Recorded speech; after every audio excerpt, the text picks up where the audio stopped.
Welcome to episode 300. This is Sparta! So fucking dumb. Of the Overlook Hour. That's literally the only special thing we have lined up. By the way, for everyone listening, that took 30 minutes to think of, pull, organize, and execute. Yeah, very quick. Oh, man. That's how we do things here. I am your host, Clark Little. Along with me, as always, is the man sitting across the table from me, wearing his own merchandise. It's Russell John, the Fisherman. Somebody's got to wear it, right? Hey, at least it's old. It's not like the podcast. It's just old Christmas merch. Actually, as I look to my right, your left, right on your radio dials, Burn. Oksana Valerianova Osachi is also wearing her own merch. To be fair, I had nothing to do with the creation or the sale of this sweater, but I am enjoying wearing it. Oh, damn it. And then I left. They're still available. I need to pull those down. you I was like idiot. 2 weeks too late. Yeah, no, last week you were adamant. When you listen to this, it will be closed. That was shut down. 2 weeks ago. Idiot. That was 2 weeks ago. It was supposed to be down by the time you got back. The worst. Yeah, I know. And then also joining us in Atlanta, Georgia, not wearing his own merch, but wearing merch of a business in Atlanta that he will never stop shutting up about. It's Randy Michael Stat. This is true. Hello, and I do have news for you. Before I put this t-shirt on, I was wearing my own band's t-shirt. What the fuck? Wait, I'm upset you didn't call Clark out on saying never stop shutting up about. Wouldn't that mean he doesn't talk about it at all? That's up for the listener. Okay, are you going to mention what the brand was? No, Okay. fuck them. Randy? No, it's cool. They get enough sponsorship from me for free on the show already. There you go. Yeah, this fucking Bay Area based podcast is really helping out Videodrome out there. Well, there was one guy left doing video stores, and we put him on, and then it went out of business. So, what do we know? Wait, God, is that true? The Hawkman. Well, I know the video's gone, and Lost Weekend, which is what you're mentioning, they're gone. I thought we had one more. I mean, the Alamo technically has one, but I was there yesterday, and it had tarps over it. What about Lost Weekend? Is that a video place? Lost Weekend Video? Mm-hmm. They're gone? That's what Hawkman had, dude. Oh, I'm an idiot. Again, I don't know if anybody can tell. You're thinking of Love Video. No, not La Video. I have You're thinking of pop-up video on VH1. Maybe. Again, I have a cold, so you know what? It's probably COVID. I think I have the brain fog. So if I say weird shit like that today, you have to forgive me because I'm dying internally. Because you are a fucking moron who loaded up on sinus medication. Randy, listen to this, please. He loaded up on sinus medication, but refuses to eat anything. It's not time. I eat at 5 o'clock. That's not. None of those words came out of my mouth. That's what I feel for intermittent fasting, fool. Yeah. It Sinus infection, bitch. No, it's called eat something. When you take all that medication, it has to absorb something. You have to eat with it, otherwise it's going to wreck you. No. Randy, back me up. No, yeah, Randy, chances are they're probably fat soluble. I don't know how to say that word, but yeah. So you need to eat something with it for it to absorb. Wait, did you just call me fat in like an intelligent way? That's fucked up, He Randy. called you soluble, yeah, dude. I'm not soluble. Also, if, neither of you guys would know it because neither of you are cool, but when you're doing fucking drugs and you want podcast and sunglasses, I'm you cool want as fuck. You want the drugs to really fucking kick in. I've done You shrooms. don't eat. Okay.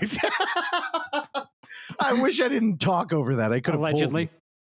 Anyway, yeah, I am. I'm on like Mucinex. I'm on Dayquil. I'm on some Robitussin type shit that. Are you drinking 16 ounces of water when you take the Mucinex? I'm drinking coffee that's made from water. Idiot. You know what you need? God, you are not Liquid good at IV, this. baby. Oh, okay. Liquid Another IV is plug. great. I'll give you one. All right. Oh my God. He refused to take one last week. You know what's funny is that the only time in my life I've ever had liquid IV was from Clark when you were genuinely concerned. What happened? Do either of you remember? He was like, dude, here. And you handed it to me like it was very important. Oh, you were hungover.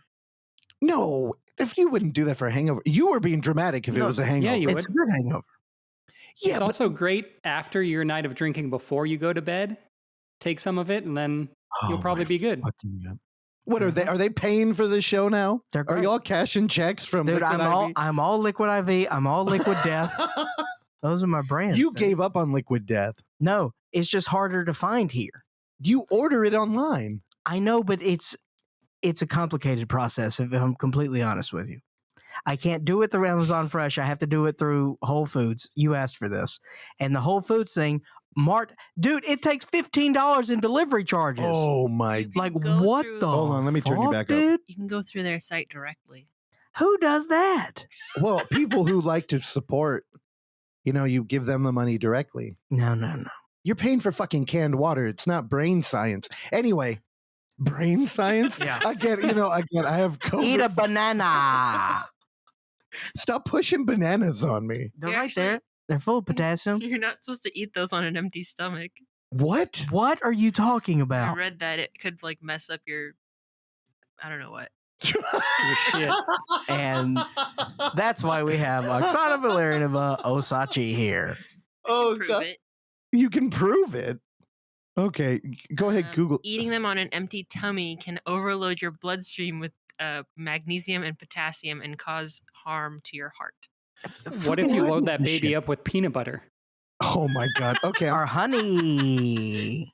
I mean, I got the fucking vaccine. I'll put anything in my body. Now, on top of that, I also got 2-3 negative COVID tests. So all of you that are scared, you think the Omicron's going to jump through whatever the fuck you're listening to right now. It's not true. It's only bad in this room. And Clark's riddled with it already. Hey, what did you have when I first met you? You were very proud of having like shingles. Was that it? Oh, Or- shingles were Yeah. terrible. I told somebody you had rickets. I was like, God damn. I was like, yeah. When I first met Clark, he talked about how he had rickets. Who the fuck did you tell this to? I don't know, but it sounded right because Oh my listeners God. of this show, Clark, he's got this like big, dreamy eyed look whenever he talks about old shit, and he wears a fedora and he likes to be old. Here's and the he makes thing. references nobody gets. Here's the thing. Do you know what rickets is? No, clearly. A disease of children caused by vitamin D deficiency, characterized by imperfect calcification, softening, and distortion of the bones, typically resulting in bow legs, aka the end of old. The woman in the cave. What's funny is I carried on this conversation for a while, and I just like looking at them, like in the questions they're asking, I was like, maybe it ain't rickets. And I looked it up. I'm like, is that what you get from chicken pox? Like after? And it's like, oh, shingles. Yeah, That's what it shingles, was. dude. No, They shingles are terrible. Well, they're both old timey. I mean, rickets doesn't sound like a walk in the park. A bow-legged walk in the park. Yeah, Again, apologies to all you. who that's a have tough walk rickets. in the park. With shingles, you're just gonna be scratching and bleeding. Dude. No, not only did I have shingles, I had shingles on my fucking face. Oh, I thought you just get them everywhere. No. It's like most people get them like on their body, You're pointing to your tits like on right your now. on your torso. If you get them right on your nippies, Okay, you're rubbing them. what else am I doing? So we need a camera. And I had them all over my face. It was terrible. You look like a fucking roof. No, I was embarrassed. So I put like Band-Aids on my Come face. And they're like, on. what? Are you doing a Nelly impression? Y'all gave me nothing for that. I didn't hear you. A shingles roof joke. That's not. Come yes, I on. know. I give you nothing. That was good. No, it's not. It's architect. Shingles go on a roof, so there's no fucking joke. That's the joke. It was on your face. You looked like a roof. It's not good. Oh, come on. Not good. I stand by The my, audience I is stand by laughing. my eye stand. Also, welcome to episode 300. It is 300, and we don't celebrate things here. So thanks for listening. And if you don't listen, I get it. That's so untrue. I go back and listen to 200. You were like, we have to do something. Yeah, I'm over that. What did we do? Cried. I don't. No, 100 was the one where we had like a party. Dude, you wanted to do everything. 50, 100, 150. Yeah. I think this might be the first time where you didn't care. Well, yeah, because now we're in a groove. Now it doesn't matter. That's right. We don't need content. Can one of you producers look up what we did for episode 200?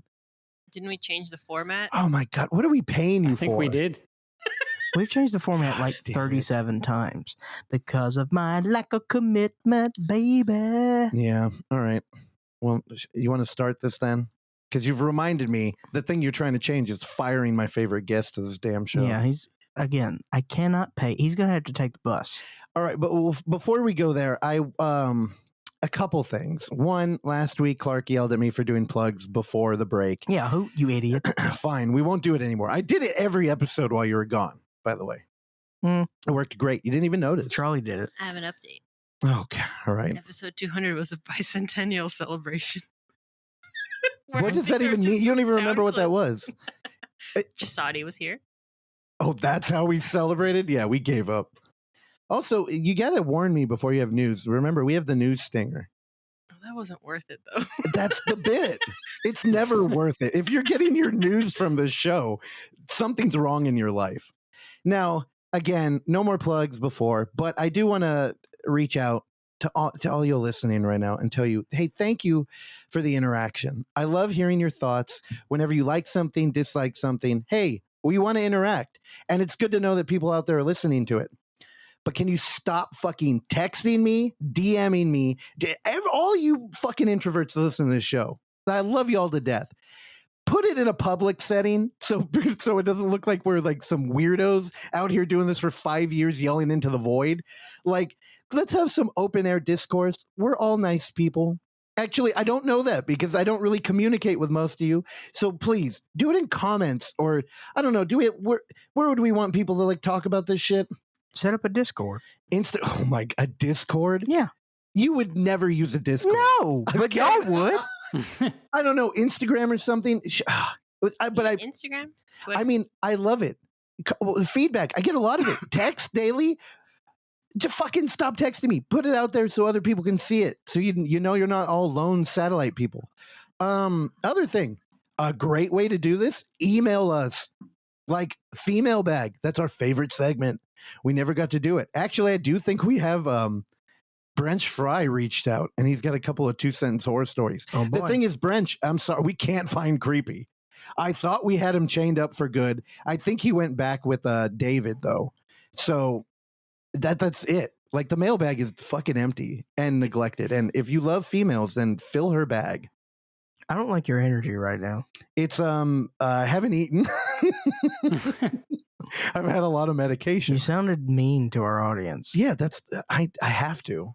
Hey, look, you're carrot. And now it's a role reversal because I got to be good cop now, and I don't want to be good cop. No, you. Okay. I wear sunglasses inside. That's fucking bad cop material. I don't do good cop, bad cop. I do carrot and stick. I'm the stick. You're the carrot, and we're both in assholes. What? Yeah, I don't. I'm trying to visualize what the hell you just said, and it's confusing. Anyway, if we're gonna fire the man, we should bring him in before he quits. All right. Good morning. It's December 19, 2021, and it's a Sunday. Day 2 of weekend projects. And I hope you all are enjoying your ride on the fun work train. Don't forget to enjoy the dining car and the observation car. Everyone, have a great day. David, we're gonna have to fire you. All right. Also, you want to talk about old man mouth? I know. I heard it. Dude, he must have been listening to the interview we just recorded too. Because why else would he bring up a train? Trains, yeah. And old man mouth. Wait, is that interview is going to go up after this episode on Thursday? So stay tuned. Yeah, for train talk, and we talk about old man mouth. Yeah, double up. All right, the classic combination. Stall a little bit for me. I need to take a deep breath. We got a big TBR coming up. Oh my God. TBR number undetermined as there is an ongoing controversy of how many, one of life's great mysteries, how many TBR reports has the Overlook Hour done? Thomas Burke says 21. Oksana says 22. I say, I want this segment to go away. All right. All right. Well, let's kick it off so we can get it out of the way because Clark hates me apparently. You didn't say anything? You're just Gonna let people think that? No, agreed. Okay, cool. Here we go.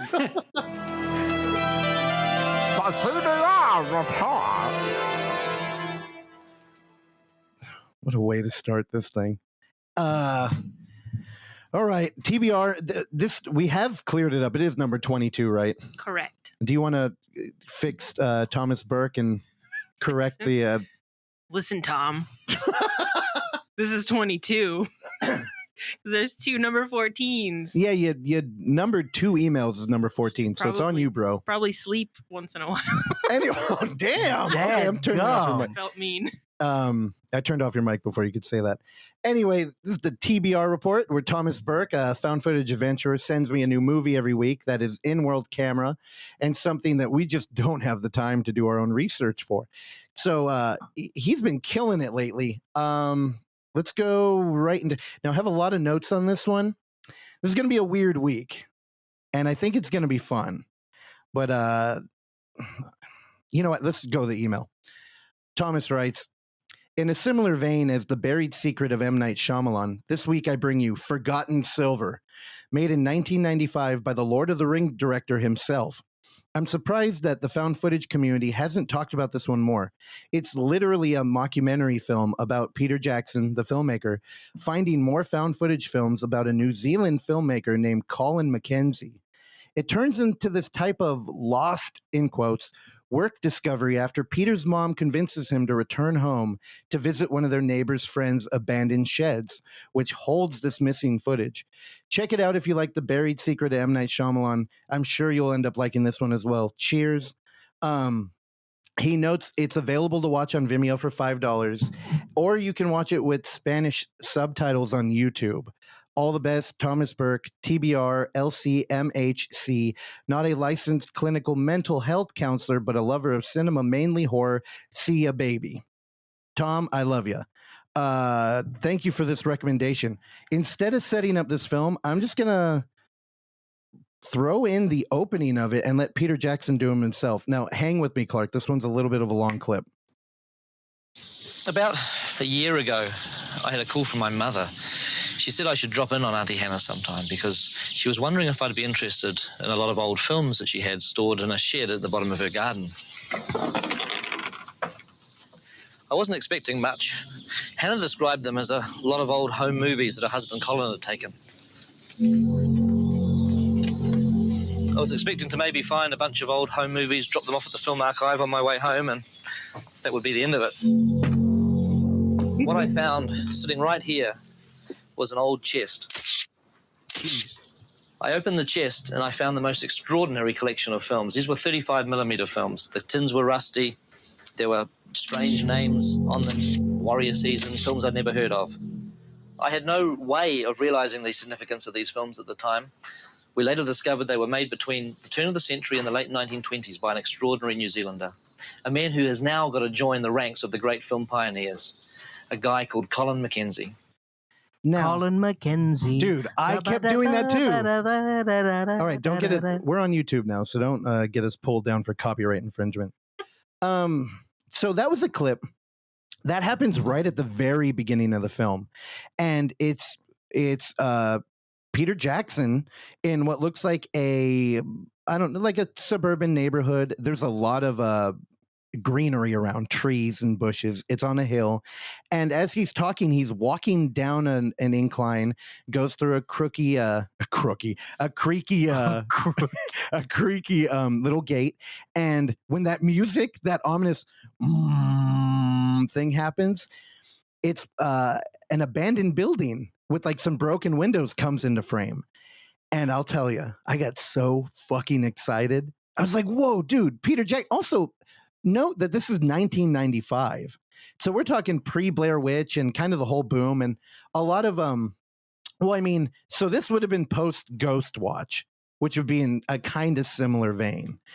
But it's like, what the fuck are we going to do? He walks in there, finds a chest. That's when you hear all the like Texas Chainsaw photographs being taken. He opens it up and it's all rusty canisters, like he talked about, all like lost film. And I'm hooked right there. And I'll let you know, if you like that tone, that found footage, we're entering a mystery, the movie's probably not for you, because that atmosphere that is in the beginning, we never get back to it. This movie kind of becomes whimsical after that. As Thomas mentioned, he's not sure why the found footage community hasn't latched on here. And this is a rare mockumentary where you really need context. Now, Peter Jackson wrote and directed this film, and it screened locally in New Zealand. Well, I say locally because New Zealand's not a huge country, but it aired on TV there. And the whole idea of this mockumentary is kind of rediscovering New Zealand. So it's not found footage really in any regard. And I was thinking about how to present what I'm trying to talk about here. And imagine if the Alamo did a screening and they brought in, again, suspend your belief a little bit, but they had like Robin Williams or a local film celebrity. And they came in and they're like, hey, we found some footage and, we're going to play a movie for you. And the movie kind of goes through how pinball machines were invented in the Bay Area. And, the Alamo, we have a bunch of pinball machines and we've learned this rich history and, we're going to celebrate it now and we're going to have this big thing. And how cool is it that we never knew our local history, except it's all a lie.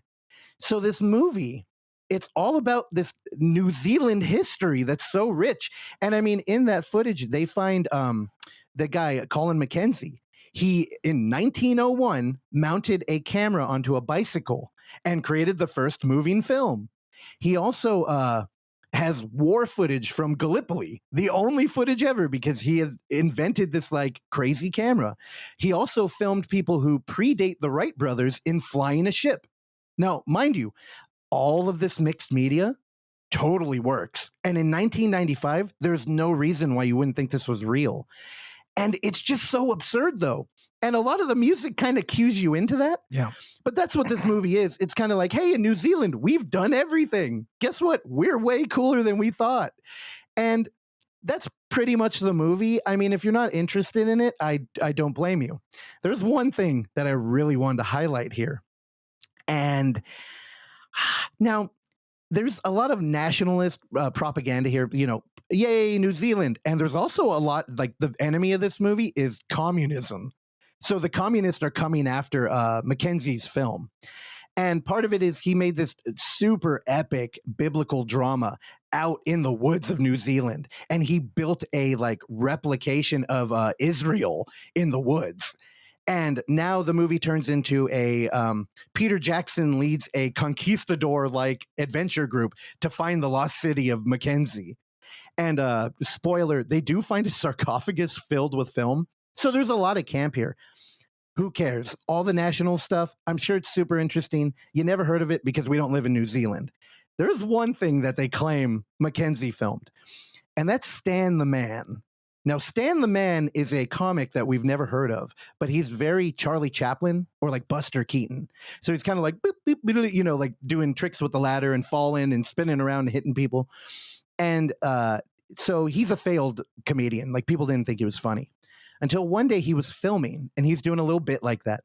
And a little girl walks in front of his camera and he yells at her. Again, this is all silent, even though they say Mackenzie invented the first audio dialogue in film 20 years before we got the piano player. I can't remember the one in 1927. But this little girl walks by and she says something to him. So he comes down and he's like, hey, get the hell off here. She kicks him in the shin. So he slaps her in the face. And they have this recorded. He slaps this little girl in the face. Now, the mixed media of this film, we have a lot of talking heads in here. And I pulled a bit from, you know what? I didn't put it on here. No, I did. So here's a film critic briefly mentioning this. I just thought it was funny, so I pulled it and I'm going to play it. They showed it to an audience next day. The audience only laughed when he hit the child. And Stan insisted they keep this violence against the innocent in everything they did forever and a day. So, again, they screened the film. The audience only laughed when he slapped the little girl. And he said, that's it. That's me. That's our brand. And, you're watching this faux doc about how cool New Zealand is. And you're like, where are they going here? Well, Stan the Man has a career. And, you know, much like they have the first film of flight and the first talkie and the first moving camera, they have also invented the whole format that is Jackass, where there's candid camera in like 1912. So we go into this whole thing. Now, I have a couple clips of people talking about it, but I also want to play a game of who's talking, because in the M. Night Shyamalan documentary, if you remember what we had, like Johnny Depp showed up, and there are people that add, levity to this thing, or not levity, but there's kind of like a weight of truth because we're familiar with them. So I'm going to play these clips that kind of describe the footage of Stan the Man, but also after, I want you to guess, this is for Clark and Randy, who's talking. All right. So here's the, let me make sure I do this in the right order. Who's talking between who? Well, it's just talking heads. So you'll have a celebrity guest come on and they'll tell you about the clip. So we have to guess the celebrity. Yeah, who's talking. So this first one is Stan the Man. So Mackenzie's hiding in a bush, filming Stan the Man. And he walks up with 2 pies in his hand. He pies this lady who's pushing a stroller. And then he takes the other pie and hits the baby in the stroller with it. All right, here we go. Here's the clip. Were they meat pies? Shut up. Well, Stan the Man was a pathetically unfunny screen comedian, but he has a sort of a niche, a footnote in film history for one thing, which he did in collaboration with Colin McKenzie, which was kind of a candid camera approach to silent comedy. He would pull these pranks, which were usually not very funny, but they were completely spontaneous. And he would surprise innocent people, usually to their dismay, and Colin would be filming it with another of his inventions, a suitcase camera, so that it was actually unrehearsed and spontaneous. And of course, it didn't take Colin very much time away from Salome to do these because they would all be done in one take. Yeah, I didn't get. Also, did you hear the name of the movie he was working on? It's called Salome. Salome. Yep. Salome. That's for 2 people listening to this show. But I'm not going to get into that. It is Rob Lowe. Randy, you got one? Hugh Jackman. Oksana, you can't. You've seen it, right? Yeah. It's a terrible guess. All right. It's Leonard Maltin. Wow, I was close. Oh, yeah. Well, I mean, honestly, you know, like Johnny Depp, he's just an actor and maybe he could be put up to something. But when you have like a critic like that come in, I feel like that adds some weight. For the record, I'm a fan of Leonard Maltin. I figured. Same. And that's why I was hoping you would have got it. But the voice, let me hear a little clip again. All right. That's a younger Maltin. Yeah, that's a young. It is a younger. Well, Stan the Man was a pathetically unfunny screen comedian. That is an old ass. Yeah, clip, the audio's not great. Remember, it is YouTube. But look, also that beep, beep, beep, beep. I know beep, Leonard beep. Maltin's voice, and I can pick it up now, but I would not have been able. Yeah, he was younger. All right, well, maybe you'll have better luck with the next one. Y'all ready? Here we go. Rob Lowe. They would go around the country and make a different film in different towns. You know, they'd go to Tie Happy and make Stan the Man in Tie Happy, or Stan the Man in Palmy North. Tom Hanks. Tom Hanks. No, Alfred Molina. Well, again, remember, this is like a nationalist film. This is the only clue you're going to get. So think New Zealand. Randy, you got one? Jermaine Clement. Hugh Jackman. You know, honestly, I think that was kind of a bad. He lives there now. It was Sam Neill. Sam Neill sucks, dude. What, dude? You don't like fucking Jurassic Park? Not Sam Neill. You don't like Possession, bro? Yeah, Possession. Thank you, Randy. I've never seen it. You God damn. You don't like Hunt for the Wilder People, bro? Sam Neill's cool. Grant, you never, as a child, you never pretended to be Grant. No. This is your problem, dude. I pretended to be Samuel L. Jackson. You were probably fucking Newman getting spit on by a dinosaur. That was the coolest dinosaur. What's it called? I don't remember. Dilophosaurus. Yep, I know it was a D. I know it was a D. Yeah, you always think about the D. All right, we got Also, one I just more. want to apologize to Maybe Hugh D. Jackman. He's Australian, not New Zealand. Yeah, don't you ever say that around Yeah, I him, don't dude. think Sam Neill's. Hugh Jackman will slit your throat if you say that around him. Okay, we got one more. And this guy, y'all love this guy. So if you don't get it, you both have to revoke your Tarantino cool guy cards. Hugh Jackman. Damn it. I don't even have to play the clip now. All right, you ready? All right, here we go. this New Zealand filmmaker is going to rank, with the greats like D.W. Griffith, and I think in some ways infinitely better. Dave Attell. Randy? Tim Roth. Now, it's a little unfortunate that the clip I pulled happened to be him comparing this made-up character to D.W. Griffith, who did, what was his movie? Birth of a Nation. Birth of a Nation. Birth of a Nation. Which features the Klan in, positive light. But yeah, that was actually the first poster Randy put up was of this guy, Harvey Weinstein. Oh, dude, it sounds like Dave Attell. Here, now, let's see if you can hear it again. This New Zealand filmmaker is going to rank, with the greats like D.W. Griffith, and I think in some ways infinitely better. Infinitely better than D.W. Infinitely Griffith. better. Again, D.W. Griffith, no shame to that dude. He realized that he was living in a bubble and came out and did exactly the opposite of Birth of a Nation, started making all these like very pro-race films. But dude, if you want to know another reason why people probably aren't celebrating this, it's that they got Harvey Weinstein at his fattest, like all over it. That's not true. He pops up every now and then. You're just like, oh, he's coming in all the plants. Yeah, but again, like looks terrible too. Yeah, dude, for real. But I mean, if you want to add like some weight to the truth factor here, at the time, Harvey Weinstein is, he's notable. All right, now I have a bunch of lists. Where was I going to go after Stan the Man? Dude, I love Stan the Man. Honestly, they do a thing where, now this is how regional this film is. At one point, he's walking around, he invents the briefcase camera, and Stan the Man's got his pies again, and he's on a train track. What's up with the fucking trains and everything? So he's at a train stop. Trains built this country. He's at a train. Well, we're talking New Zealand now. And he pies some random people. And, he's filming it, jackass. Ooh. One of them turns out to be whatever political. Do they have a prime minister there in New Zealand? I don't know. Oh, this is some goofy shit. Hugh Jackman. Okay. So he ends up pieing their like top political person. And it's like, that's a joke for New Zealand only. And I mean, Peter Jackson made it for them. What else do I got? Okay, well, yeah, I think we're good. I will mention that on the IMDb for this movie, it's got the most interesting fucking trivia, which I feel so lame for saying that. Hold on, let me pull it up. This film's called Forgotten Silver, which by this point you should realize it's silver screen. Oh, it's forgotten. It sounds like a Western. I don't know. A Western noir.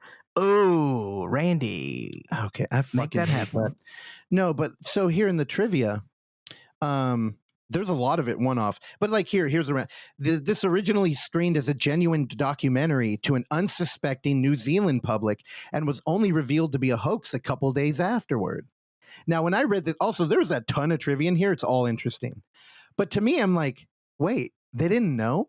Like it would have felt like, with my Alamo example, it's like, oh, hey, all this, we invented flight here in the Bay Area. Like, how would you not be like, no, we didn't? And I mean, maybe we're more skeptical now. But then my second thought was, well, how did they feel when they found out? Well, here's the thing. This film didn't really make a big internet footprint, which why would it? Again, it's very niche. But now on the DVD that was released by I can't remember, which we're going to buy, Oksana. So go ahead and look that up. It's like $20, but even though I don't think I'll ever watch this movie again, they made a short film called Behind the Bull, Forgotten Silver. And in it, they're supposed to read letters that they received, just that were, written in all bold, talking shit about how dare you lie to us about this. So all throughout history, this has never gone over well with audiences. And I mean, it's funny to think that you make kind of like an in-joke for New Zealand, and then that crowd even turned on you. Like, it doesn't even, like, so if we were going to make a fake documentary and have a party in this house and then not tell the people it was fake, chances are they're going to burn down the house at the end of it. When we're like, gotcha, it's fake, Clark doesn't really have cancer or something, then, they're all going to get fucking mad. So scratch that off our There's party. a strong chance I do. Okay. Well, I did find out that burning candles I told you this. Yeah, the wax. tell Randy this bullshit. No, we could talk about that later. Anyway, this film, I highly recommend it to the 1% of found footage audiences that are just so into the format and like kind of the culture of it that, you know, there's a lot of value here when you look at how to construct a fake narrative. Also, like one of the trivia questions, hold on, let me read it. They talk about how they aged the film. And it's so interesting. They actually they didn't want to do anything that looked fake. So they took a lot of the film reels and would rub them on the ground and get them dirty so that when they're actually looking at silent or, you know, supposedly silent film, it looks authentic. Also, the casting was very particular there too. Because when you watch silent film, people just have a different, like the girls kind of have like a doughy face or like the way they do makeup and lighting. All of it to a T, but it's for New Zealand. So yeah, Forgotten Silver from 1995. If you're really into found footage, check that out. But I don't recommend it. Ooh. I feel bad saying that. This concludes the TBR report. Is it a 3? Yeah, probably a 3.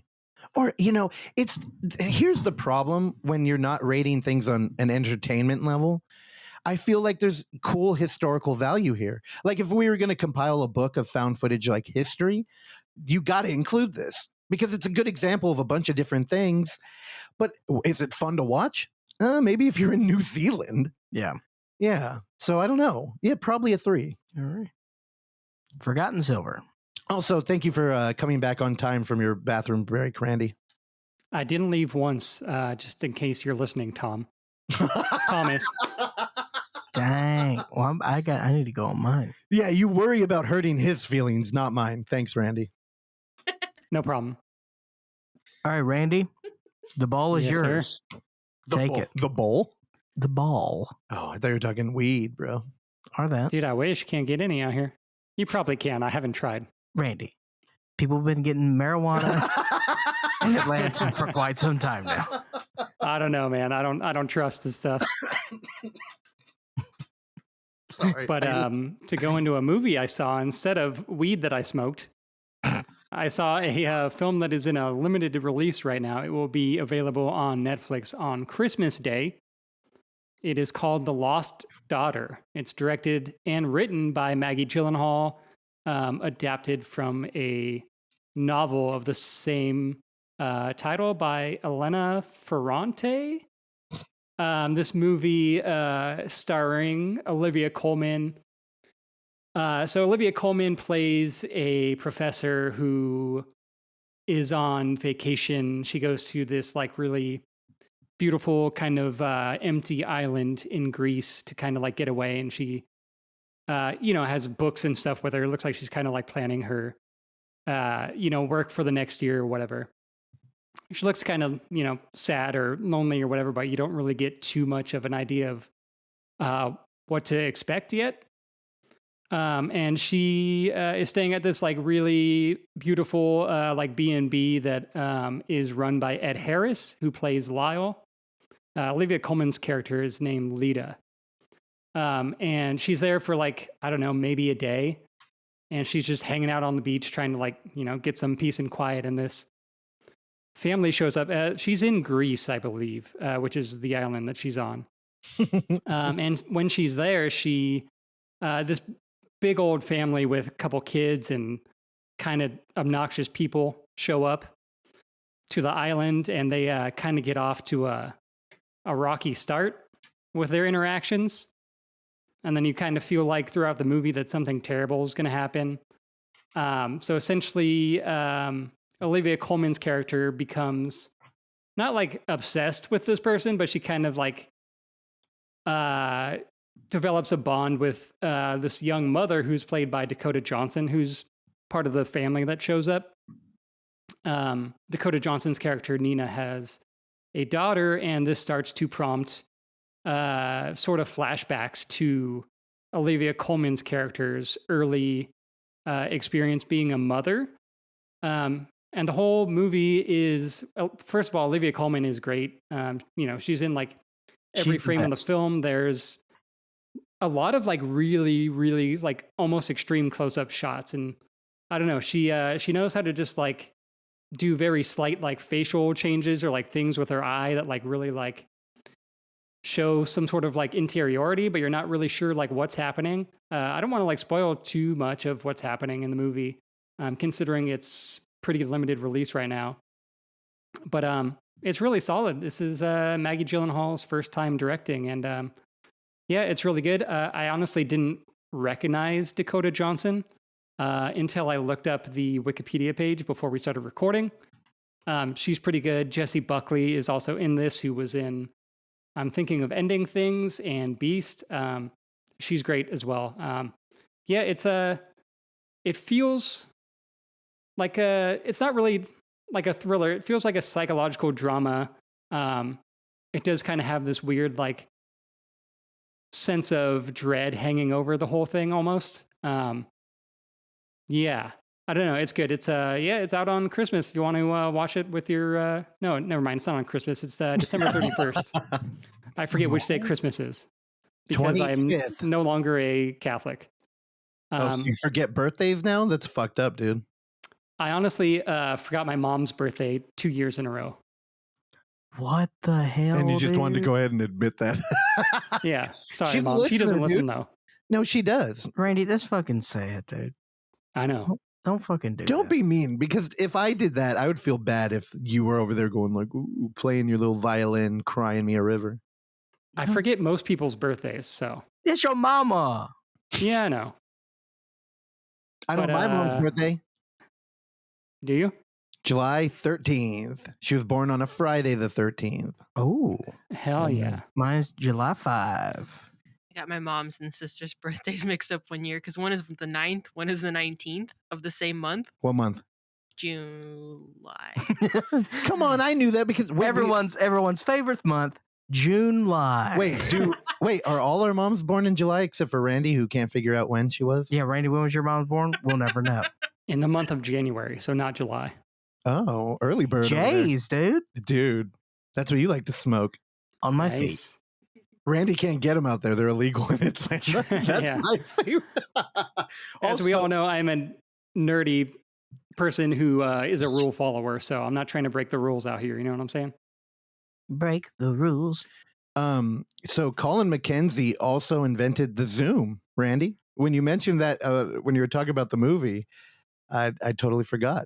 They claim that because he was jealous that his brother was going to hook up with his lead actress, he zoomed in on her face, and he invented it in like 1908 or something. Colin McKenzie.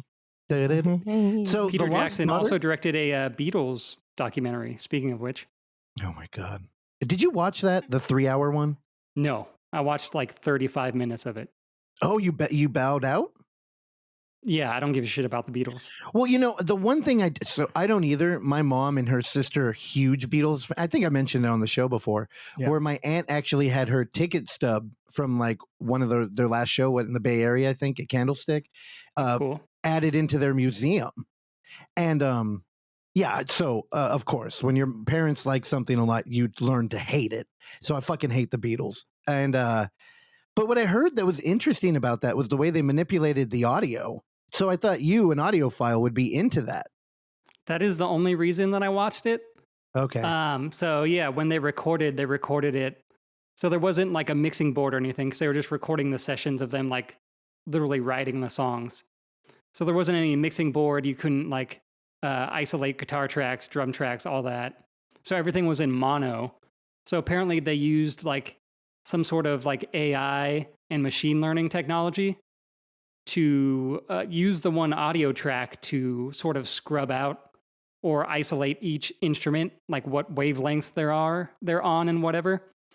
So it sounds really good. And there were scenes, apparently, I heard on some podcast, someone else talking about it, where the Beatles were having conversations like amongst themselves, and they like didn't want the camera to capture it. So they would like be playing guitar, or they'd have feedback going through the amps.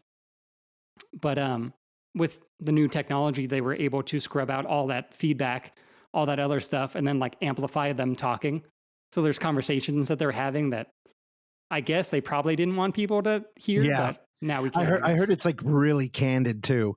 Like there's like a big argument and they're doing it in like a room. But I had heard that they used like lip syncing technology and recreated the speech too. So I don't really know. Yeah, we're screwed. The technology's getting fucking nuts out there. And I don't know. I thought for sure you'd be into that. And clearly it's boring enough that you bowed out. But yeah, Peter Jackson. It bugged me because the way that they did, especially the parts where they're talking, I like hearing voices in a space. Like I like all the background noise and stuff. And so when you pull all that out, it just sounds like someone's recording VO. So it sounds kind of like fake and like, it sounded weird. So I don't know. It's just like a weird thing that kind of bugs me. Also, you keep saying bug, and we are talking about the Beatles. So I have to laugh. Nice. So Clark has fallen asleep. God. Speaking of technology. The Lost Daughter also sounds like it should be a fucking horror movie. So when you mentioned pre-show that you're going to talk about The Lost Daughter, I was like, oh, it might even be found footage. And I will say that I did see a trailer for this the last time I was at the theater that I saw it at. The trailer did play kind of a little more like a thriller or a horror or something. Not like, not that I'm wishing for terrible things to happen to the characters, but I'm not saying it like doesn't pay off. It's a really good movie, but I was kind of expecting like a different type of thing. Just from the marketing, but that's what trailers do. A24 bullshit. We're like, hey, look what's gripping. It's not quite that egregious, the trailer, but yeah, sort of. All right. What else you got, babe? Just quickly, a movie that I'm sure we've all seen. I know Russell probably has. I couldn't sleep Friday night going into Saturday morning. So because you were scared? Yeah. It's lonely out here, So I was up at like real, dude. Don't make it sad. It was funny. It's what I do, baby. So I was up for like a little bit. I like threw on a podcast and I was like, I'm gonna like throw on a comfort food movie or something and like try to get some rest. Fired up the old Criterion channel. Yeah, that'll get you all happy. And then they have a fucking they have a section of Hitchcock movies called Hitchcock for the Holidays. And Clark recommended a movie that reminded me that I haven't seen Rope for a while. Yeah. So I fired up Rope and I was like, I'll probably fall asleep like 30 minutes into this or whatever. Watched the whole damn thing. It was riveting. It was really good. Rope I hadn't seen fun. It is. It's really good. I hadn't seen it in a really long time. And I really enjoyed it. So fire up the old Criterion channel if you got it and watch a little bit of Rope. Plus, man, Jimmy Stewart. How good was Jimmy Stewart, man? He's good. So good. Well, so fucking they called it Hitchcock for the Holidays? Yeah. What do they call it? Hitchcock for your asshole. What if they called it Hard for Hitchcock? Hard for Hitchcock. I'm fucking That's a little too racy for the Hitchcock. Criterion channel. No, come on. Hitchcock-a-doodle-doo.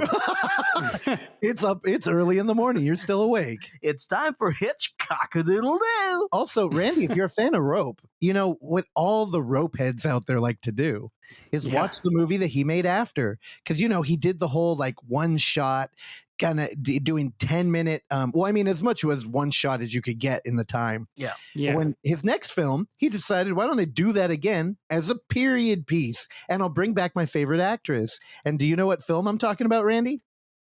I don't. Under Capricorn, starring Ingrid Bergman. I love that film. And again, none of you fucking steal from me. There's an image of my favorite leading lady, Ingrid Bergman. Hitler loved her too. She was half German and she was pretty, right? And he's like, well, all these German women are so ugly. Why don't you be our national queen? And she said, fuck you. And she did it in a way that scared all of her people around her because he was doing a big press thing and she refused to stand up to salute. And they're like, you need to do this. Like, you don't know who you're fucking with. And she was like, I don't care. So she rules again. Nice. Yeah. There's a picture of her on a bed sitting down. Also, how lame, punching down on Hitler. I feel so like hack for doing that. Like everybody fucking punches down Hitler. We need to put him on a pedestal. Hitler. It's low-hanging fruit. That's where my beef lies. True. But it's Hitler. Yeah, everybody wants to kill him when he's a baby. I mean, cut him some slack. Well, that's hack. Yeah, that's hack. Okay. That's But where we draw the line. there's an image of her sitting on a bed with a decapitated head, and it's like shrunken and decrepit. It looks mummified. Mhm. I want to just put that image black and white on a shirt. And I'll do it one day and it will go. Here's where I realize we're never going to have any other merch on that website. I'm going to do that though. And I'll do the old Yellow Bastard with Wiseman. And we could do the thing I came up with when we were out at the movies last night, 2 nights ago. Oh, you got it. Do you want to steal it from me? I said you could steal it. This is very exciting. Are you ready, Randy? This is going to I'm change ready. your life. All right, you do it. No, you can have it. No. Come on, I'm the writer. You're the performer. Guillermo del Taco. Randy, I need more out of you. That's all right. Deliver it again. Guillermo del Taco. Not even a fuck you, Randy. We're gonna make that a goddamn shirt. That's great. It's been there our whole lives, and I in my haze, I saw it was like a beam of light through a cloudy day. It hit me right in the face. What are you writing, a gospel song? All right, Randy, you can have your segment back. That's it. I also I was once in a band that had a song called Benicio of the Bull. Benicio of the Bull. I hate like that. it. Del Toro. I hate that. Also, we have some breaking news from Oksana. It's breaking news. Dude, shut the hell up. Get out of here. Guillermo del Taco shirts already exist. Of course they do. You No. God, wait a oh, damn it. I wish I didn't talk over that. God damn it, Oksana. I wasn't gonna say it. I was just showing. What is wrong? Okay, I'm cutting her mic. What is wrong with our producers here? It's all comedy. We're happy, we're smiling, we're laughing, and then they bring it down. The cloudy day that the beam of light hit me, then now it might as well be lightning and rain. Got a chance of meatballs too. Oh, Payback. fucking God. I heard men. Hallelujah. Oh, I hate this show. That's it for me. Take this. Well, just a reminder, this is episode... This is Sparta! 300. We did it. Hope you're having fun out there.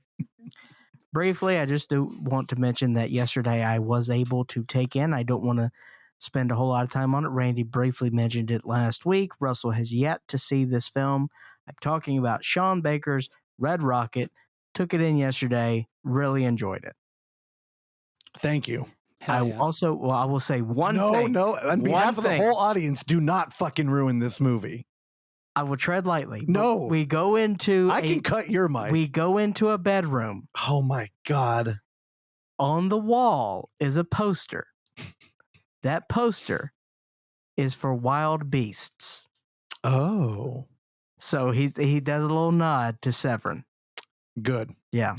That's it. Love you, Severin. I won't even tell you whose bedroom that is. Oh. To See, whom is the bedroom? Randy, did I do a good job? Because I very easily could have said whose bedroom it is, but that would have clued into the movie, wouldn't it?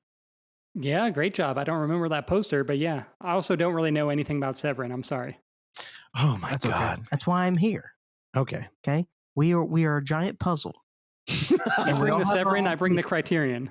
Oh, that's right. God.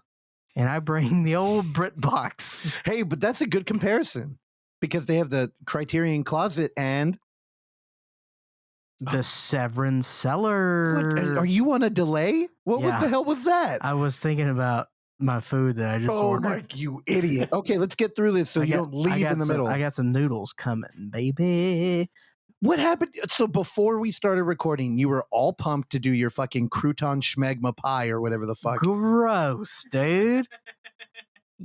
Schmegma goes, you could just take that in a spoon. You don't have to put it on fucking crouton.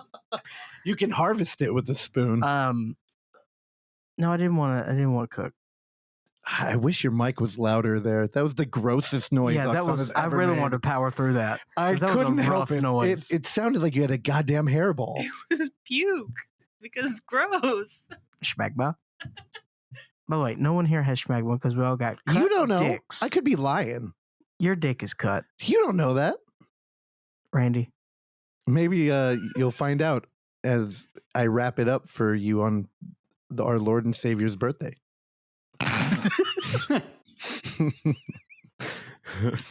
Red Rocket, very good. Now, we'll talk about it. We'll diagnose Red Rocket once you've seen it. All right. So Pressure's on. go see it. Okay, I want to. You jerk off. I still want to see Benedetta. Benedetta. I want to see what's the other one? There's another one out that I'm dying. Oh, look at Randy. Okay, turn his camera off. This asshole going to the plaza. Oh, video drama. I can't find weed in Atlanta. All right.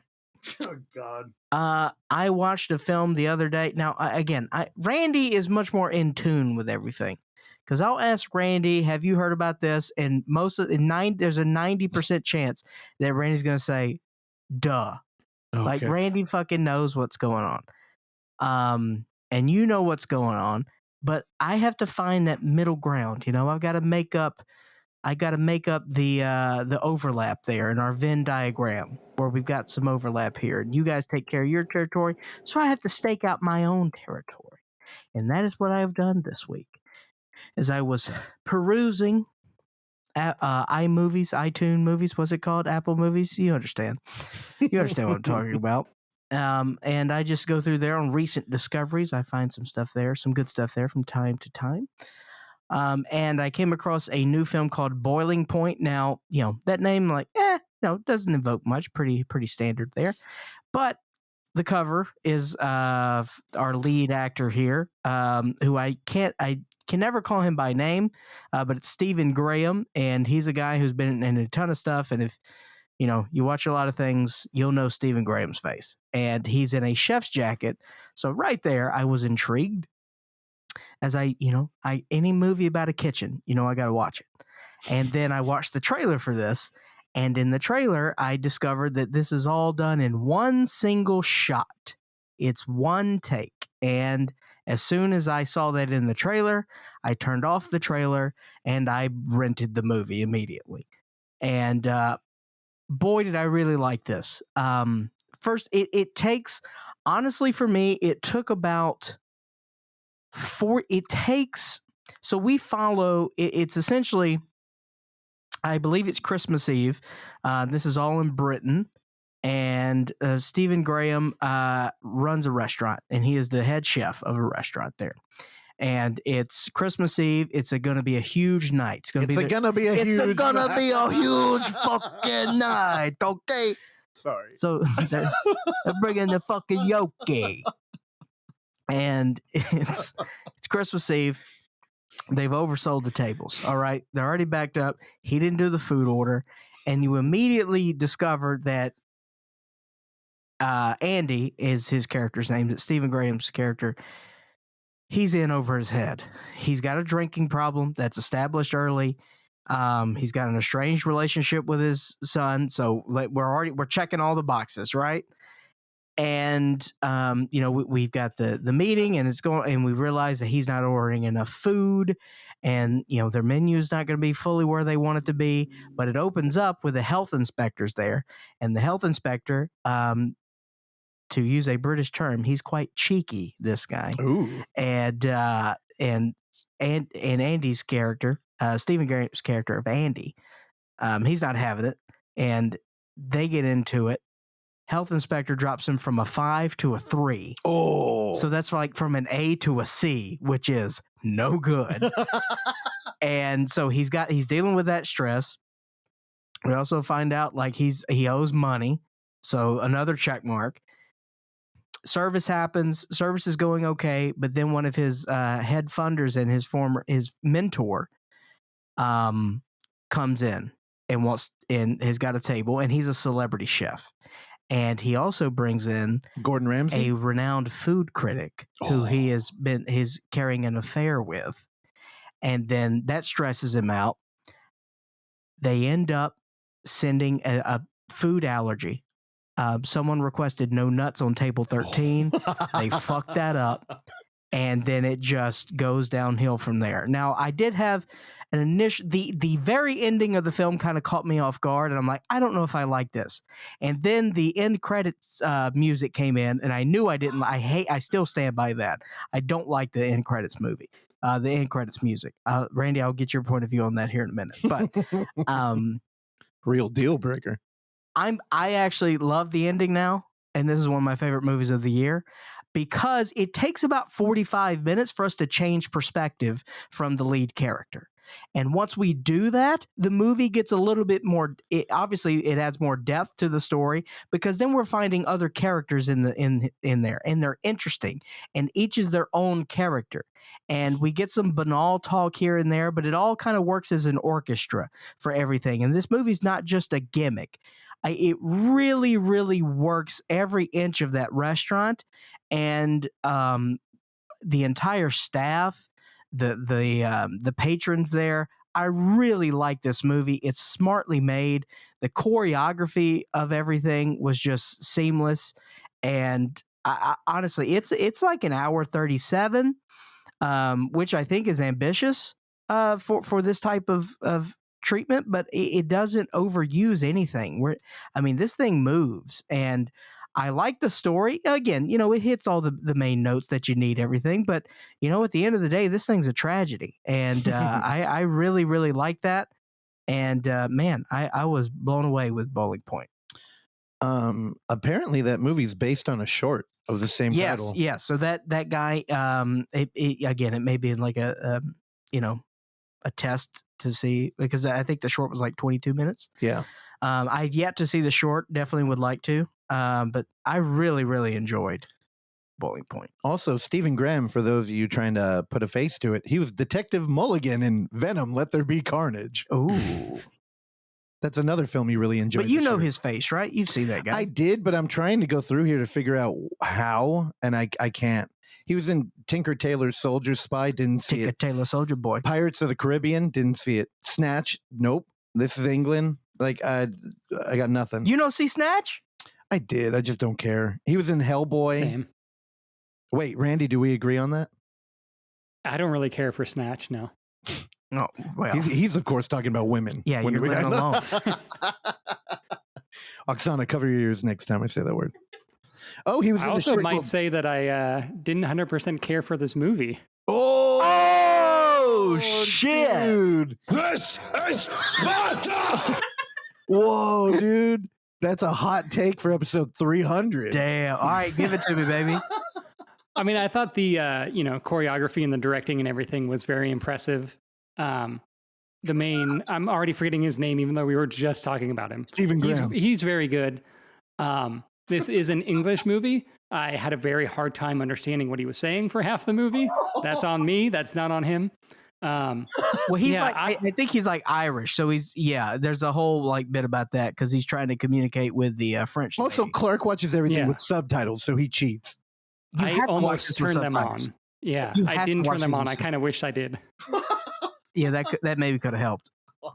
I really didn't like the ending, and I hated that song at the end. It was very just like trying to like be like pull at your heartstrings, and it was just very saccharine. I was like, I don't know what's going on.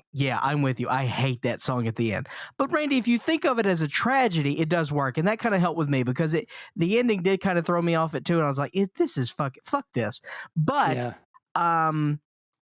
I just didn't know what the story was going to be, and everyone in the movie seemed miserable, and I just I was like, I realize it's a very stressful time to be working in that kitchen, but I don't know. I have some friends that work in the culinary industry, and they get very stressed out at those type of events and stuff. But if I could have used a little more fun or a little bit of levity. I feel like, you're in very close quarters with these people all the time. There's probably like, I don't know. I could have used a little more levity. Well, that's why they all smoke and do coke. Yeah. Also, I mean, the only coke you see is one guy doing it alone by himself. So that is true, in a car. That was a cool scene though, where he leaves the kitchen, goes into the car, and then come on, you're not hearing Randy. He's like, if I want to be depressed, I just be in a room alone. I do want to talk about one thing. That's how he lives, bro. There's a scene early in the film where there's a young guy. I think he's like an apprentice, and they've got him doing desserts. And everyone in the kitchen's got their sleeves rolled up on their jackets, and he doesn't roll his sleeve up. And the another lady helping him out rolls his sleeve up, and then it's revealed that he's a cutter, as he's got several blade marks on his arm. But how that scene played out was just beautiful, because immediately she just starts to cry. And when you realize of like, this is all one take and like, we've got one fucking shot at this, it just was so natural. And her reaction was just to go up to him and hug him. It just felt so real. And that's when I tuned into this movie, because that, again, the choreography of everything was just beyond impressive to me. And I really I would be very interested to, learn about that whole process, because how you can map that out, and just the performances on this were incredible. Brady, but that didn't do anything for you with the cutting scene. That was a good. good scene. Yeah, no, I like that. There's stuff in here that I dug, but overall, I don't know. It was a little too, a little too depressing, I guess. Yeah. God, it's a tragedy, man, because it's gonna be a big night. Well, early in the movie, this is a flawed character. Like, this guy, he's in over his head. He's in too deep, and this is where he's trying to keep. He's in too deep. Don't get his band. Hey, come on! Don't get his band on YouTube. Well, he fucking dies. About time. So, Bowling Point. Check it out. Just wanted to see people doing coke together, or like doing shots together or something, Yeah, it's something a little more fun. Coke, everyone knows cocaine's a fellowship drug. Yeah. Russell, what Oksana, listener Sam. Oh, what the hell? Listener Sam's wife, Clark. Of course, listener Sam's wife's name is Erin. We all saw Guillermo del Toro's newest film, Nightmare Alley. Now, I had to explain to Russell, I don't know, let's call it 19 times of what this movie was, because I kept saying Nightmare Alley. You're like, what the fuck is that? Yeah, I had no idea. It's like, I'm like, it's Del Toro's new movie. He's like, oh, okay. And I was like, we're going to see Nightmare Alley? What the fuck is that? It's Del Toro's new movie. And so we saw Del Toro's new movie. Now, with the trailer, I think I watched half the trailer once. Also, did you know this was a remake? Yeah. Yes. I did not know this until after. I am somewhat interested now. Well, I don't know. I guess if you make a second film about the same book, is that a remake or like a... There's a previous film called Nightmare Alley. That's also based on the same book. Yes. Yeah.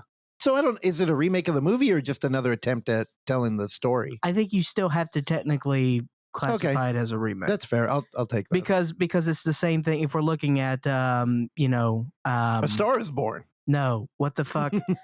Wizard of Oz. The Charlton Heston thing. No, the Vincent Price thing that turned into the Charlton Heston thing that turned into the Will Smith thing. House of Wax. Randy, what am I talking about? Huh? The Tingler. The Tingler.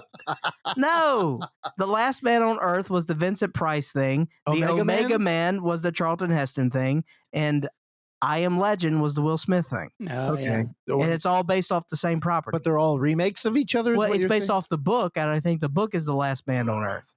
So it's, all those, technically, are you calling all those remakes? No. Okay. Well, I feel like you did a better job at making my argument there. Well, the titles are different, but that doesn't mean they're not a remake. I get it. Yeah. Does it?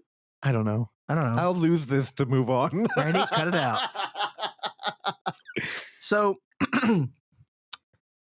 the film opens up where we've got Bradley Cooper, who apparently Russell could not name him in a lineup of two people. No, I couldn't. Bradley Pooper. Now, Bradley Pooper is in this house, and we're clearly, you know, Dust Bowl, you know, somewhere, you know, rolling plains, and this is a dilapidated old, you know, prairie home, a prairie home companion. It's a haunted house on the prairie. And Bradley Pooper, it opens up. There's a body wrapped in plastic. No, it's wrapped in a sheet. And he has dug a hole in this house. Now he dumps the body in the hole, and then he fucking sets the house on fire. So what's the point of dumping a body in a hole in the house when you set the house on fire? Now this happened, and I leaned over to Russell and I said, and I had posed that question to him. I said, why would you build a hole and then set the house on fire? And he said, oh no, visually it looks good. That's a dramatic effect. Yeah. Visual story. Yeah. Yeah. And I was like, all right, I'll buy it. Yeah. I mean, if you want me to make an argument for it, maybe the idea is that the bones would have to be dug up in the wreckage as opposed to being like on the hardwood floor. Because I know they had forensics out there in that prairie, and they might be looking You think Bradley Pooper's thinking of that? I don't know. Also, Russell, it's 1930. There are no forensics. Dude, yeah, they got it. No, they don't. They pioneered forensics out there on the prairie. They had polio. They didn't have forensics. But essentially, you know, Bradley Pooper becomes a man on the run, runs into this carnival, and we'll just leave it at there, and you know, I'll wait for Russell to hop in here. But what were your expectations going into Nightmare Alley? I knew it was a noir. I had earlier in the day I'd spoken to someone about the film, and they were like, oh yeah, it's based on an old novel, like a noir. And it, you know, it's the second time this movie's been made, but you know, it's Del Toro, and Del Toro's one of those dudes. The tacos got my ear and my eyes and my heart and your mouth and my mouth. So whenever he does anything, I show up whole body. And I was just like, you know, fuck it. Like, honestly, I'm not in a frame of mind where I'd like to carve a 2.5 hour iteration of my life to go see a noir film. I know I missed, what was it, Randy? Noir-vember. Yeah, I missed Noir-vember. But I was like, fuck it, man. I like Del Taco, so let's do it. And my walk, like, I mean, God, I watch a lot of horror, so I'm spoiled with like the best of all elements of film, like, you know, monsters and drama and romance and suspense and everything. And I was kind of worried about a 2-hour talkie movie. Dude, I had a blast. I thought it was great. I was really into the story.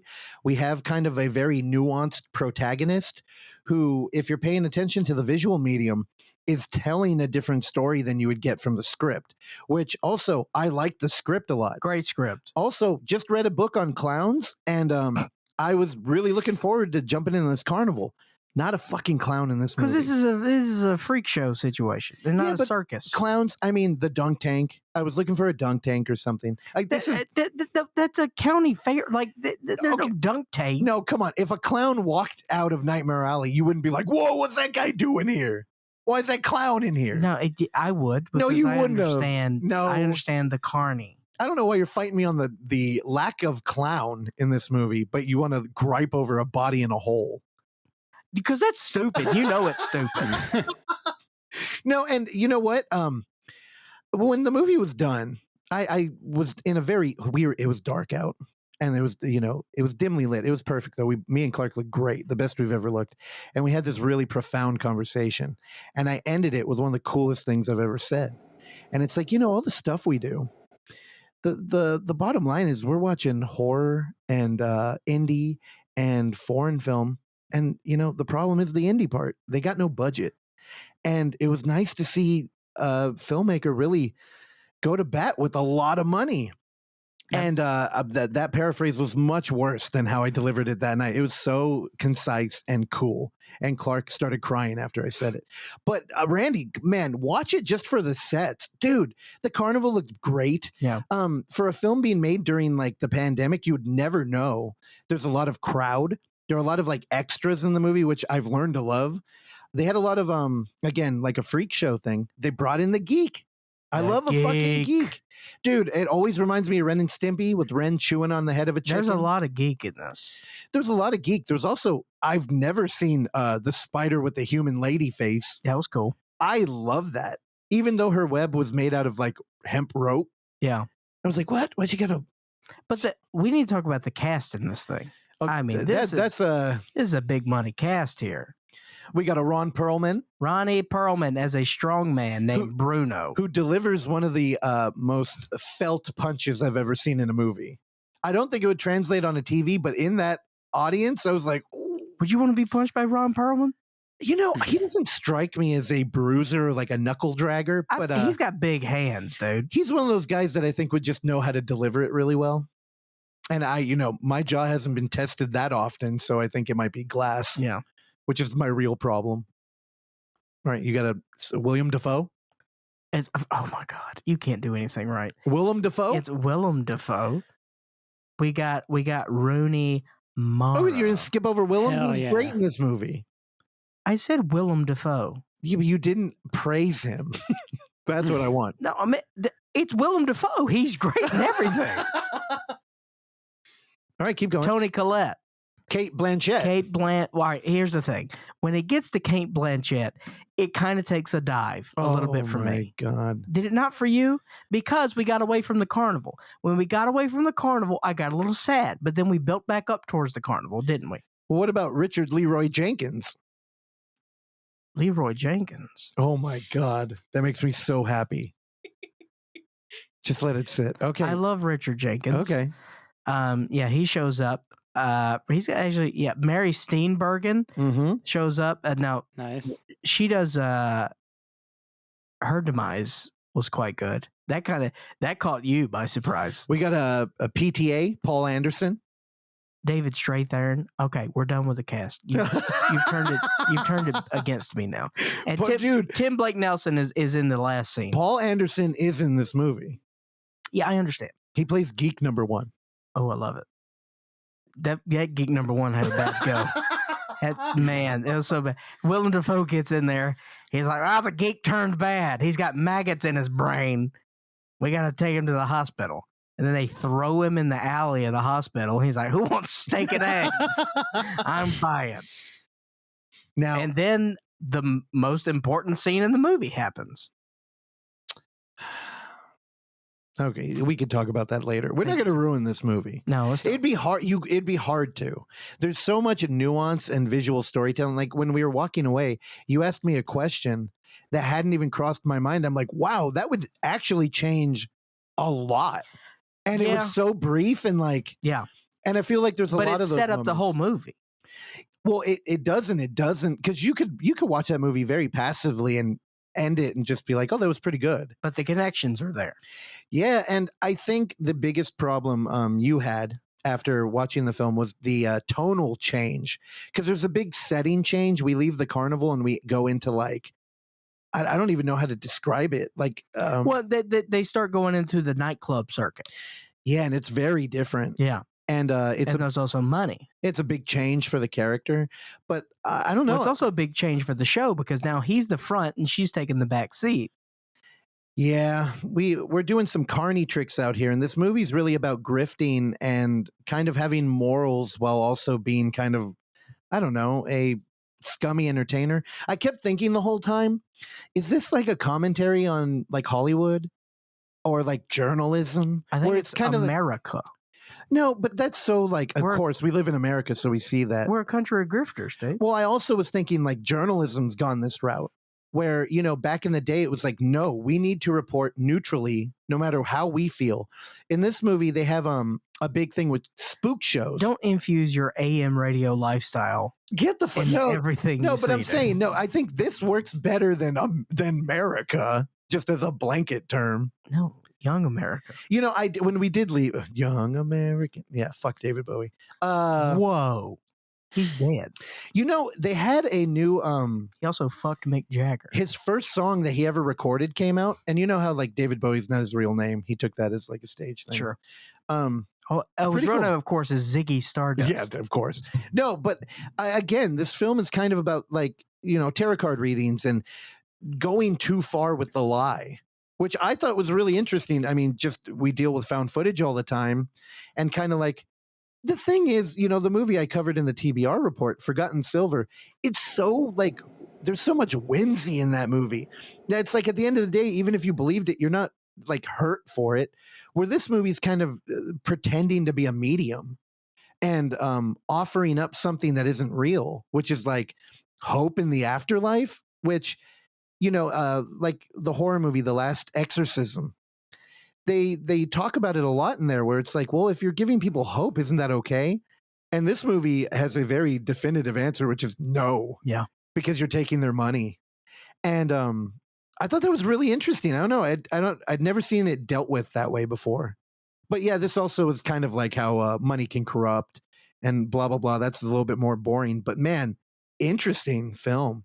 I really liked it a lot. Randy, you're not interested in it at all? I may go see it after hearing you guys talk about it. I do have one question, though. Okay. Is there a unbroken scene where Rooney Mara eats an entire pie? Oh, my God. When you're going to make a fucking reference like that, No, Randy. but what she does do is take an uncut 4-minute shit. I'm in. No, I think, Randy, you dig it. This is, oh, you know what? A good comparison here is One Night in Soho. One Night in Soho. Because that movie had all the glitz and the glam of, you know, classic Hollywood. But man, I didn't give a fuck. At any moment in that movie, I didn't care. Just emptiness. In this one, dude, there were characters that were introduced, and you know, just from the way the beats of a movie go, oh man, that's a secondary character or like even a background character, and you just wanted more time with them. Yeah, like Clifton Collins Jr., who's a great character actor. He plays the guy in front of the Hell House, basically. Oh, okay. Yeah, and he shows up in a couple scenes. He's great. David Strathairn, he's great, man. The titular, actually, I don't know if I can say that because it's kind of a metaphor, but the Nightmare Alley moment. Dude, that set was beautiful. Yeah. Man, there's so much visual candy here. And I don't know. I love magic too. Like there's a whole thing with the magician's like notebook and like how they kind of defend it, but he's also willing to teach. I don't know. I really like this one. Yeah, but for One Night in Soho, which everything worked technically, and then there's no heart. This is, I don't know. This is all that with heart. Del Taco, you did it again. Del Taco crushed it. Again, I think we're putting the bar kind of high here too. It is still a noir film, so if you're not into the whole like noir thing, you're an idiot. I don't neo-noir. It's right up my nightmare alley, baby. Yeah. All right. Is it my turn now? It's your turn. Can we close the book on that? I think we can. Yeah. Would you watch it again? 2.5 hours is a fucking commitment. No? Would I watch it again? What did you have a stroke? You took a long dramatic pause there. Sorry, I was following my DoorDash. Oh my God. Would you? Yay, nay? Yeah. You would? Mm-hmm. Would it have to be like, I don't know, you know, honestly, this could be a cool holiday movie. It's kind of like a morality tale. There's snow. Is there snow? No, there's no snow. There's no snow. Wait, there is snow. There's snow. Is there snow? Oh, wait, let me turn up Oksana's mic so she can. Also, it's called Last Night in Soho, not One Night in Soho. Oh. I messed you up with the song on that. Oh, you little, you're gaslighting me, dude. Yeah. Gaslight Clarky. Yeah, there's definitely snow. I call that movie 3 Hours in Soho or One Night in So-So. Yeah, we know about the So-So. That's what it was. Okay, I'm gonna wrap this up really quickly with a shout out to Terrell. Thank you. You're my best friend. I love you. Not just because you're black and you give me this like credibility that people think I'm not a racist, which is very valuable nowadays. But you're also just I don't know. You're cool. You're tall. You scare people when we're in nightmare alleys. They won't fuck with me when I'm around you. And also, you gift me movies like I'm Dreaming of a White Doomsday, which he watched and was so excited to tell me that there's this bleak indie horror. And he was like, what'd you think of it? And I'm like, I don't know. I've never heard of it. And he said, no, you have. And I'm like, no. And he's like, this movie's right up your alley. And again, Nightmare Alley. This is a fucking bleak Christmas tale about a family trying to exist post Doomsday. And I wanted to highlight this one because we're fucking behind watching holiday films this year. This is the only holiday horror movie I've watched. And again, Terrell, I tease you because this movie is great. And I say it's great, not because there's a ton of gore or a ton of horror. There's really not. This is a movie Randy wouldn't like, who I think he's peeing right now, but it is fucking bleak. You're just waiting. You're waiting for that ray of light to hit you in the face to break the clouds. And it just, dude, it doesn't happen. And I'm not going to spoil this and say where it goes. Maybe there is a silver lining.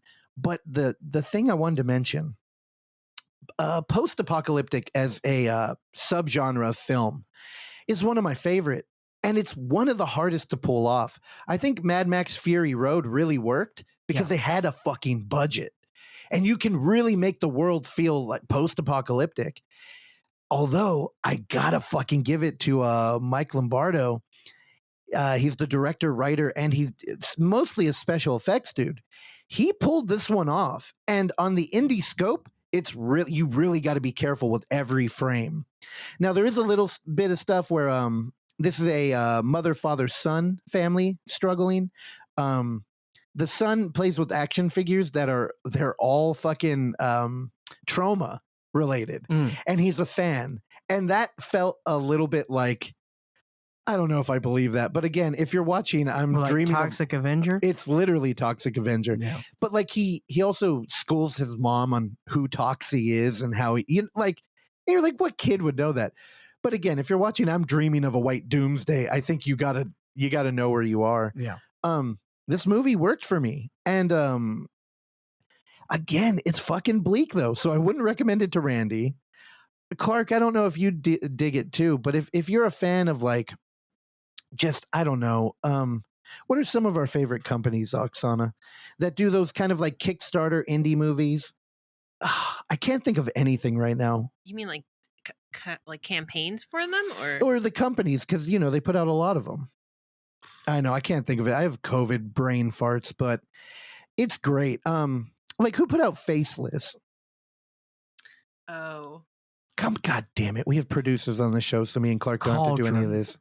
No, it's not Cauldron. You only know that because they put out 2 found footage movies. Anyway, I highly recommend this to those who are unlike Randy and like to, I don't know, wallow in their holiday. But yeah, dude, man, pulling off that environment, kudos to you. And Mike Lombardo, I was expecting when I looked him up to have this like long line of like indie horror, but no, it looks like he's only done a couple of shorts, and this was it in 2017. So I know it's a little bit of an old one, and most of you have probably seen it already, but if you haven't, check it out. I'm Dreaming of a White Doomsday. Yeah. What's the runtime on this bad boy? 1 hour and 11 minutes. Oh, yeah, short too. Baby. And there's this beautiful scene. Like a lot of this movie is told in flashback too, and not in the kind of, hey, we can't construct a doomsday world, so we're going to live in, a non-doom. There's a moment where they're taking family photographs. Like, remember that fucking ancient tradition? We had to show up in a mall and do it. Yeah. Yeah, it was giving me like weird, nostalgic, but like not in a good way. I have issues with Doomsday movies. I just try to avoid them.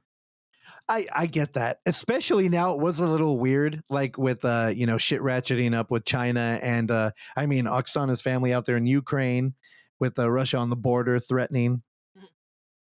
No comment. Okay. Yeah, no, it was a little weird, but I liked it. Now, having said that, you better believe I'm going to go see Moonfall. No idea what that is. The hell is that? Trailer. Bro, y'all don't keep up with Moonfall? What the hell is that? It's the new Roland Emmerich End of the World film. We got I'm out. It's where the moon attacks the world. Oh, like it has a mouth and it bites Earth? Pretty much.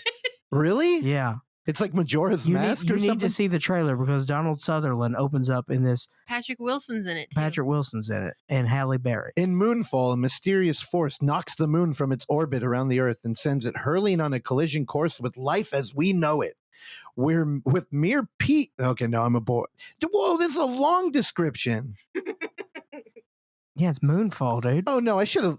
Yeah, this is terrible. I thought it was a Bond movie. Honestly, when you threw out Moonfall. Skyfall. It's a Moonfall. Wait, am I wrong? That sounds like a Bond title. I Skyfall. did too. Skyfall is the Bond title. This is Moonfall, okay? Moon's over Miami Fall, dude. And essentially, Donald Sutherland says in the trailer, he's like, you know how when those fellows were up there that walked on the moon and we lost contact for 2 minutes? They didn't. They found something that we didn't, that they didn't want to tell us. And now it's back. And this world has experienced 6 extinctions. This is the 7th. Moonfall! Why didn't you do that in a better voice? You should have done like movie phone voice. I don't or do something. movie phone voice. Why? Because he's fucking stupid. We found something on the moon. A mouth. Dude, Moonmouth? Joe Moonmouth. Moonmouth's good. All right, we got to make that movie. Smash Mouth already made it. All right. Ladies and gentlemen, if you are a filmmaker or if you know a filmmaker, then come talk to us, okay? Shoot us an electronic mail. Send us a texting message. Give us a phone call. We need to talk about UF5. Submissions are open. Submissions are open until how long? The end of January. You've got some time. Approximately, by the time you hear this message, you've got over 5 weeks to submit something. And guess what? What are we talking about submitting? We're talking about submitting found footage. So in 5 weeks' time, you could shoot something, edit something, and send it to us and still have 4 weeks of time. So you've got plenty of time to send us submissions for UF5. That's it. Anything else? I don't know. You want to plug your Instagram? Find Clark at Clark Little on Instagram. Do not at me on Instagram. And I'm fucking Lord Battle on all social platforms. When are you still going to commit to the Lord Battle thing? No, but it's a fucking banging name. It's stupid. It's my RTW name. When I wrestled at Roundtable when I was the manager. Oh my God. My finisher was the Samoan drop. That's racist. No, it's a fucking badass move. It's cultural appropriation, if anything. Speaking of Samoans, my alma mater. What? December 15th is National Signing Day for college football now. Oh, God. We signed, I kept telling you it was the Rock's nephew. It's not the Rock's nephew. He's in that family. But he is Roman Reigns' nephew. Oh, okay. He's Roman Reigns' nephew that we signed as a defensive end from Pensacola, Florida. Went to the same high school as his uncle. Pensacola, Florida. But apparently, Dwayne Johnson is in that family. Cool. Yeah. So it's a whole lineage. Are you plugging the draft? We're plugging Dwayne Johnson. It's National Signing Day. I'm also plugging San Andreas, a Dwayne Johnson film. I don't think I saw that one. I saw the Skyscraper. That's what I saw. Oh, Moonfall. Moonfall. The Bond movie. Y'all don't want to go see Moonfall? It's got Patrick Wilson in it. I have to watch a trailer. The trailer looks ridiculous. It's going to be 2 hours long. Is it going to? Well, Greenland, It's like. Roland Emmerich. Don't tell me who. You know who Roland Emmerich is. A Cure for Wellness. That is Gore Vidal. No, Oh, shit. Gore Verbinski. Yeah, Gore Vidal. Gore, the Niner? Oh, he wrote Independence Day. Of course. He's done every disaster movie known to man. That's what he does. Some of Clark's larger fragments are now expected to enter our atmosphere. There you go. I still got all those. I love them. They're good. That was a poop joke. Greenland was too long. No, Greenland was great. Greenland was not great. Talk about a 3-star movie. Talk about episode 300. This has been a great show. I also feel like you didn't watch all of Greenland. Excuse me? You're talking to me? I know. I felt like you. I watched all of fucking Greenland. I felt like you left and took a shower and. Oh, shut the fuck! You were probably on your phone. Did some kettlebells. You probably got confused. You were looking at old images on Instagram. I got nothing. Okay. All right, because I'm hungry and my noodles are here. Randy, you got anything? Yeah, if anyone that is listening besides Christian and or Colby is in Atlanta, Georgia, you can find me in the streets. I don't mean that in an intimidating way. We all know I'm a coward and I can't fight anybody. But if you're here and you see me out in public, at a coffee shop, or at a bar, getting drunk by myself, reading a sci-fi novel, come say what's up. What are you reading now? It's called Dark Matter. I also have that book that you have that I haven't started yet. Something about an oxygen thief. Yeah, Diary of an Oxygen Thief. I also had the sequel, Chameleon in a Candy Store. Haven't read either. Randy, take her home. That's all we got. We'll see you next week. Happy Christmas, as the British say. Salome.